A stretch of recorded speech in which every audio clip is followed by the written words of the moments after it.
नमस्कार. रागिणीच्या तोंडून सर्व सत्य बाहेर पडलेलं असतं. त्यामुळे आकाशला सुद्धा खूप मोठा धक्का बसलेला असतो. आकाश मोठ्याने बोलतो, आत्या, एक नंबरची नालायक बाई आहेस तू. तुझ्यासारखी खोटारडी बाई मी कधी बघितलीच नाही. अगं, एवढं खोटं कसं काय वागू शकतेस तू? तुला लाज कशी वाटली नाही?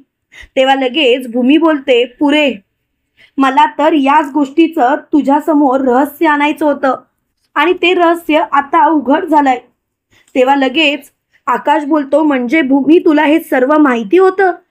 तेव्हा पौर्णिमा बोलते, अभिजित, हे सर्व काय आहे? अभिजित, हे सर्व खरं आहे का? त्यावेळेला लगेच अभिजित बोलतो, हो, या बाईने स्वतःच्या पोटच्या गोळ्याला मारण्याचा प्रयत्न केला. पौर्णिमा, तुला माहिती नाही ही बाई किती निर्लज्ज आहे. ती या बाईवरती विश्वास ठेवला नाही पाहिजे. मला तर आता याच गोष्टीचं वाईट वाटतं की ही बाई एवढ्या खालच्या थराला कशी काय उतरली. तेव्हा मात्र पौर्णिमा खूपच चिडलेली असते. शेवटी पौर्णिमा रागिणीच्या जवळ जाते आणि तिचा गळा आवळत म्हणते, सोडणार नाही मी तुला. तेव्हा भूमी पौर्णिमाला म्हणते, पौर्णिमा, सोड सोड तिला, सोड. पौर्णिमा, अगं असं काय करतेस? अगं, स्वतः जेलमध्ये जायचंय का तुला? पौर्णिमा, अगं जरा विचार कर ना, असं नको वागूस.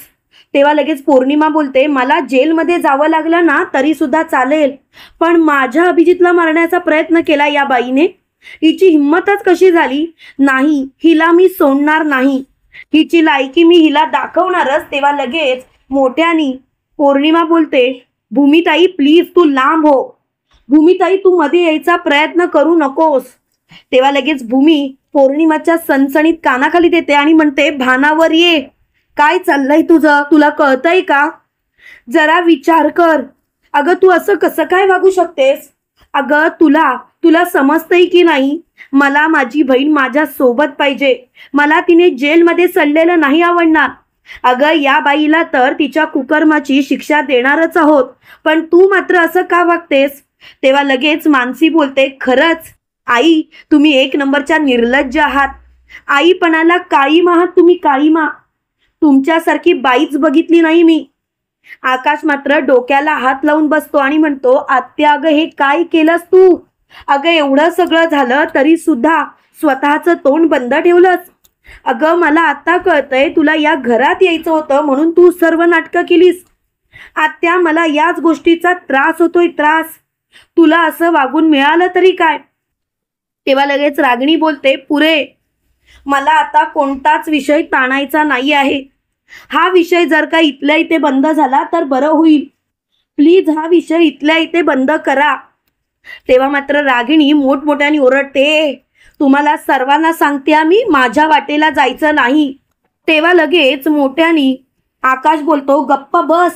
अगं, एवढं सगळं घडवलंस तरी सुद्धा स्वतःच्या तोंडातून शब्द तरी कसे निघतात? मला तर तुझी लाज वाटते आत्या, लाज वाटते. अगं, तुला असं वागताना काहीच कसं वाटलं नाही?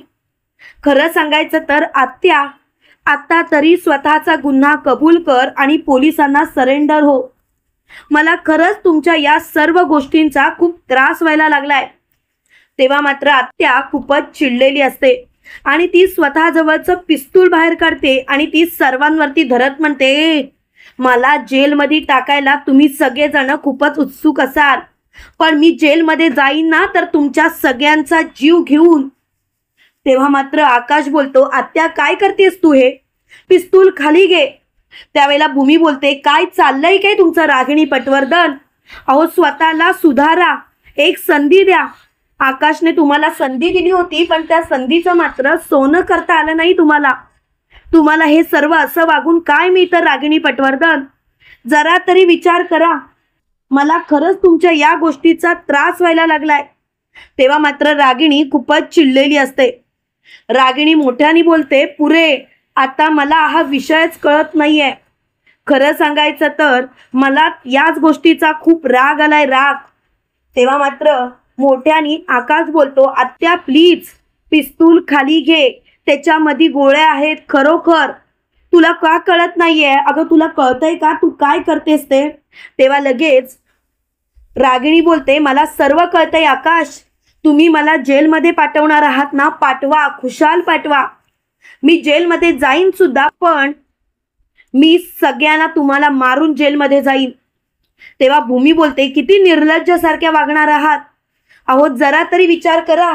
त्यावेळेला अथर्व बोलतो, आई आई अगं तू हे काय करतेस. भूमी ताई मला सांगण्याचा प्रयत्न करत होती, पण मी मात्र तिच्याकडे दुर्लक्ष केलं. आणि आता मात्र तू जे काही वागतेस ना आई, ते चुकीचं वागतेस. प्लीज थांबव हे सर्व. त्यावेळेला लगेच मोठ्यानी भूमी बोलते, अथर्व जाऊ देत. ही बाई काही सुधारण्यातली नाहीये. ही बाई किती खोटारडी आहे आपल्याला कळून चुकलंय. अथर्व एक गोष्ट लक्षात ठेव, किती काही झालं तरी या बाईला माफ करू नका. या बाईला या हिची लायकी दाखवायचीच आहे. त्यावेळेला रागिणीने बंदुकीमधून गोळी सोडलेली असते आणि ती थेट आकाशला जाऊन लागणार तेवढ्यात ती भूमीला लागलेली असते. भूमी रक्तबंबा झालेली असते. तेव्हा अभिजित आणि आकाश मोठ्याने ओरडतात आणि रागिणीच्या हातातून पिस्तूल खेचून घेतात. अभिजित आणि अथर्व रागिणीचा हात जोरात आवळून ठेवतात. तेवढ्यात अभिजित बोलतो, आकाश आकाश तू माझ्या ताईकडे बघ. आकाश प्लीज जा तू लवकर. तिला हॉस्पिटलमध्ये न्यायला पाहिजे. या बाईचं काय करायचं ना ते आम्ही बघतो. तेव्हा लगेच रागिणी अथर्वला बोलते, अथर्व अथर्व मला सोड. अथर्व तू तर माझा मुलगा आहेस ना. अथर्व तू असा कसा काय वागू शकतोस. तेव्हा अथर्व बोलतो, प्लीज शांत बस. अगं मी तुझा मुलगा आहे. या गोष्टीची मला लाज वाटते. इकडे भूमी रक्तबंबाळ असते. आकाश तिला हाक मारत असतो. तिची शुद्ध हरपलेली असते. आकाश म्हणत असतो, भूमी भूमी शुद्धीवर ये. तुझ्या आकाशसाठी तुला शुद्धीवर यायचं आहे. भूमी भूमी शुद्धीवर ये. तेव्हा मात्र भूमी शुद्धीवर येतच नसते. त्यावेळेला लगेच आकाश मोठ्याने बोलतो, भूमी शुद्धीवर ये. भूमी असं काय करतेस तू. तुला शुद्धीवर यावं लागेल भूमी. पण भूमीला मात्र शुद्ध येत नसते. तेव्हा मात्र मानसी बोलते, आकाश भाऊजी तुम्ही जरा शांत व्हाल का. ताईचं रक्त खूपच गेलंय त्यामुळे तिची शुद्ध हरपलीये. तुम्ही नका काळजी करू. आपल्या ताईला काहीच होणार नाही. मी आहे ना तुमच्या सोबत. चला आपण तिला हॉस्पिटलमध्ये ऍडमिट करूया. इकडे रागिणी अभिजित आणि अथर्वच्या हातातून सुटण्याचा प्रयत्न करत असते. पण शेवटी तेवढ्यात तिथे गायकवाड सर आलेले असतात आणि गायकवाड सर आल्यामुळे रागिणीच्या हातात बेड्या पडलेल्या असतात. आणि शेवटी गायकवाड सर रागिणीला घेऊन पोलीस स्टेशनला गेलेले असतात. तर इकडे भूमीला ऍडमिट केलेली असते. त्यावेळेला आकाश खूपच हतबल होऊन म्हणत असतो, डॉक्टर साहेब प्लीज प्लीज माझ्या बायकोचा जीव वाचवा. तेव्हा लगेच डॉक्टर म्हणतात, हे बघा आकाश महाजन तुम्ही काळजी करू नका. आम्ही आमचे प्रयत्न करतो. तुम्हाला काळजी करायची गरज नाही. तेव्हा मात्र आकाश खूपच घाबरलेला असतो.